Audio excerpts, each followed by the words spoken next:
ahlan wa sahlan binujurikum.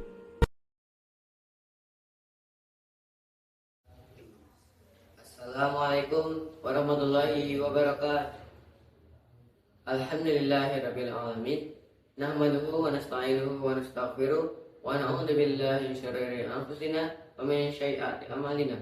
May yahdihillahu fala mudilla lahu wa may yudlil fala hadiya lahu. Asyhadu an la ilaha illallah wahdahu la syarika lahu wa asyhadu anna Muhammadan abduhu wa rasuluh. Allahumma shalli wa sallim wa barik ala sayyidina Muhammad wa ala alihi wa sahbihi ajma'in. Amma ba'd. Hadirin rahimakumullah, marilah kita senantiasa meningkatkan ketakwaan kita kepada Allah Subhanahu wa taala dengan menjalankan seluruh perintahnya dan menjauhi semua larangannya. Semoga setiap amal ibadah yang kita lakukan diterima oleh Allah Subhanahu wa taala dan menjadi pemberat timbangan kebaikan di hari kiamat kelak. Amin ya rabbal alamin. Pada kesempatan yang mulia ini, marilah kita bersama-sama merenungkan sebuah tema yang sangat indah, yaitu dua kebahagiaan orang yang berpuasa. Rasulullah SAW bersabda, bagi orang yang berpuasa terdapat dua kebahagiaan. Kebahagiaan ketika berbuka dan kebahagiaan ketika bertemu dengan Rabb-Nya. Hadis riwayat Bukhari dan Muslim.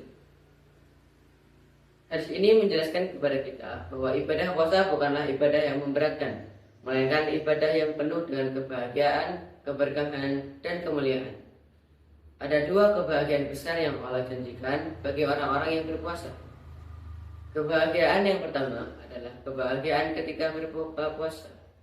Setelah seharian menahan lapar, haus, dan hawa nafsu, tiba saatnya azan maghrib berkumandang. Saat itu, hati terasa lega, bahagia, dan penuh rasa syukur. Namun, kebahagiaan ini bukan semata-mata karena bisa makan dan minum, melainkan karena telah berhasil menunaikan perintah Allah dengan penuh kesabaran dan keikhlasan. Berbuka puasa mengajarkan kita untuk mensyukuri nikmat Allah yang sering kita anggap biasa. Seteguk air putih dan sebutir kurma terasa begitu nikmat, mengingatkan kita betapa besar karunia Allah kepada hambanya. Dari sinilah tumbuh rasa empati terhadap saudara-saudara kita yang kekurangan, yang setiap hari merasakan lapar dan haus. Kebahagiaan yang kedua adalah kebahagiaan saat bertemu dengan Allah Subhanahu wa taala di akhirat kelak. Inilah kebahagiaan yang paling agung. Puasa adalah ibadah yang sangat istimewa. Dalam hadis qudsi, Allah Subhanahu wa taala berfirman, "As-shaumu li wa ana ajzi bih." Yang artinya, puasa itu adalah untukku dan aku sendiri yang akan membalasnya. Hadis riwayat Bukhari dan Muslim. Ini menunjukkan bahwa pahala puasa tidak terbatas. Balasannya langsung dari Allah Subhanahu wa taala, berupa ampunan dosa, derajat tinggi, dan surga yang penuh kenikmatan. Di akhirat kelak, orang-orang yang menjaga puasanya akan merasakan kebahagiaan luar biasa saat bertemu dengan Rabb-Nya, karena mereka telah bersabar dan ikhlas dalam menjalankan ibadah ini. Agar kita mendapatkan dua kebahagiaan tersebut, maka puasa yang kita lakukan harus dijaga kualitasnya. Jangan sampai puasa kita hanya menahan lapar dan haus, tapi lisan masih berdusta, mata masih melihat yang dilarang, telinga masih mendengar keburukan, dan hati masih dipenuhi iri dan dengki.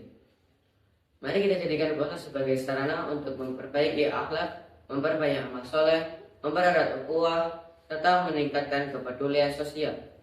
Perbanyak membaca Al-Quran, berzikir, bersedekah, dan menjaga sholat, khususnya sholat tarawih dan qiyamul lail. Semoga dengan puasa yang berkualitas, kita termasuk golongan orang-orang yang meraih dua kebahagiaan, yaitu bahagia di dunia saat berbuka dan bahagia di akhirat saat bertemu dengan Allah Subhanahu wa taala. Demikian kita bahas ayat ini. Semoga Allah Subhanahu wa taala memberikan kekuatan kepada kita untuk istiqomah dalam ketaatan, menerima amal ibadah kita, serta mengumpulkan kita kelak di surga-Nya. Akhir kata, wabillahi taufiq wal hidayah. Wassalamualaikum warahmatullahi wabarakatuh.